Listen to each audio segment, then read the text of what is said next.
बच्चों यहाँ जैसा हमने आपको बताया था कि महत्वपूर्ण प्रश्न पिछले वीडियोस देखे होंगे जिसमें बहुत महत्वपूर्ण प्रश्न आपके यहाँ पे फंसे हुए हैं पूरे के पूरे। और चलिए यहाँ पे शुरू करते हैं कि इस पे आपको इस 2021-22 के हिंदी विषय के प्रश्न पत्र के आंसर देना था। तो यहाँ पे आपको सबसे पहला प्रश्न पूछा गया था अभी वार्षिक परीक्षा के पेपर में कि कबीरदास की भाषा सदुक कड़ी है। और फिर दूसरा प्रश्न था कि काव्य की शोभा बढ़ाने वाले तत्व को कहते हैं, तो यहाँ पे हम अलंकार कहते हैं। तीसरा प्रश्न है कि एकांकी में अंक होता है, एकांकी में अंक एक होता है, एकांक एक।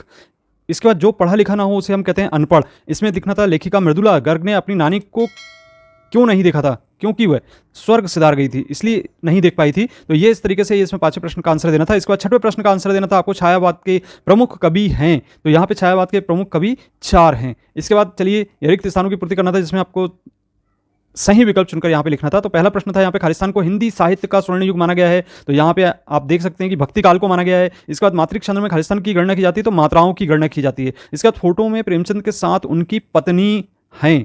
इसके बाद सदाचार का विलोम है, तो सदाचार का विलोम जैसा कि हम जानते हैं दुराचार होता है।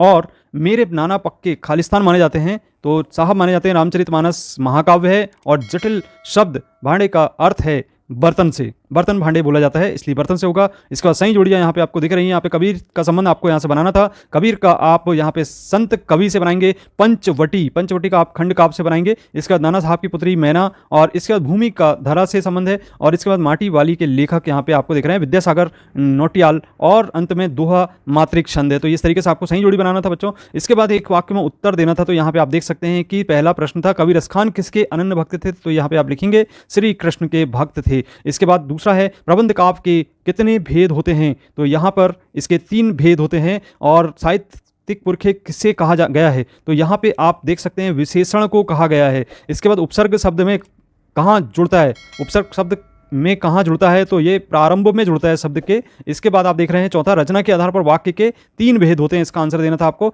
इसके बाद चौथा प्रश्न था किसी विशेष स्थल की यात्रा का सजीव वर्णन किस विधा में किया जाता है, तो यहाँ पे आप लिखेंगे रिपोर्ट ताज में किया जाता है, तो इसे आप लिखेंगे रिपोर्ट ताज में। इसके बाद शादी के बाद लेखिका मृदुला गर्ग कहाँ रहने लगी, तो यहाँ पे इसका आंसर आएगा डालमिया नगर में रहने लगी थी, तो यहाँ डालमिया नगर इसका आंसर आएगा। चलिए अब सत्य सत्य कथन की ओर बढ़ते हैं जिसमें आपको लिखना था राम भक्ति शाखा के प्रमुख कवि सूरदास, तो यह कथन बिल्कुल असत्य है। इसके बाद खंड काव्य में उनके सर्ग अनेक सर्ग होते हैं, तो यह कथन भी असत्य है। और यहाँ पे तुलसीदास भक्ति काल के कवि हैं, तो ये बिल्कुल सत्य कथन है। और प्रेमचंद के जूते फटे थे, तो ये बिल्कुल सत्य कथन।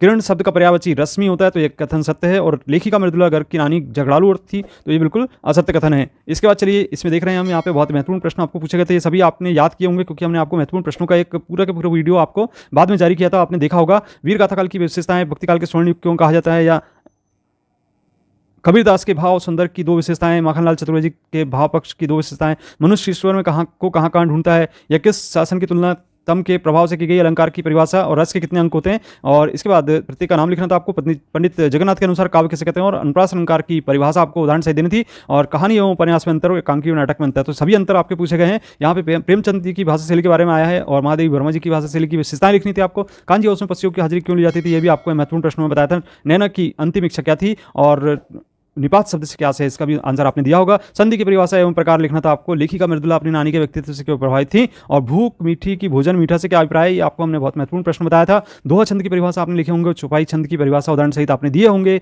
संधि और समास में अंतर लिखे होंगे, विज्ञापन का लिखने का सही तरीका आपने बताया होगा। तो और एक यहाँ पे आपको गद्यांश दिए गए हैं, ये इस तरीके से ये आप देख सकते हैं। और यहाँ पे एक पद्यांश दिया गया है, पायो जी मैंने राम रतन धन पायो। इसके बाद आपको दीपावली, मिठाई, दिया, मेहमान, खुशी, आशीर्वाद, अद्भुत आदि शब्दों से मिलाकर एक अनुच्छेद बनाकर लिखना था। और या फिर कक्षा में अपने प्रिय मित्र से पढ़ाई के संबंध में बातचीत लिखनी थी। इसके बाद निम्नलिखित काव्यांश का संदर्भ से प्रसंग सहित आपको भावार्थ लिखना था। ऊंचे कुल का जन्मिया, बहुत महत्वपूर्ण बताए थे आपको। क्या गाती हो, क्यों रह जाती हो, ये सभी आपको महत्वपूर्ण बताए थे हमने। इसके बाद यहाँ पे संध्या समय दोनों बेल नए स्थान पर पहुंचे, इसका संदर्भ प्रसंग सहित व्याख्या लिखनी थी। और अपने प्रचारक को शाला शुल्क से मुक्ति हेतु प्रार्थना पत्र लिखना था, अथवा वार्षिक परीक्षा की तैयारी के संबंध में अपने पिताजी को पत्र लिखना था। और अंत में आपको यहाँ पे जितने भी आपको महत्वपूर्ण आपको यहाँ बताए गए हैं कि कौन कौन से विषय पे निबंध लिखना था, तो ये आपने लिखे होंगे, हम ऐसी आशा करते हैं। और आपका प्रश्न पत्र बहुत ही अच्छा गया होगा। और इसी के साथ साथ आप अगले वीडियो भी जरूर देखते रहें, क्योंकि हम आपको ऐसे ही वीडियोस प्रोवाइड कराते रहेंगे समय समय पर। यदि आपने चैनल को अभी तक सब्सक्राइब नहीं किया तो सब्सक्राइब कीजिए। मिलते हैं अगले वीडियो में, धन्यवाद।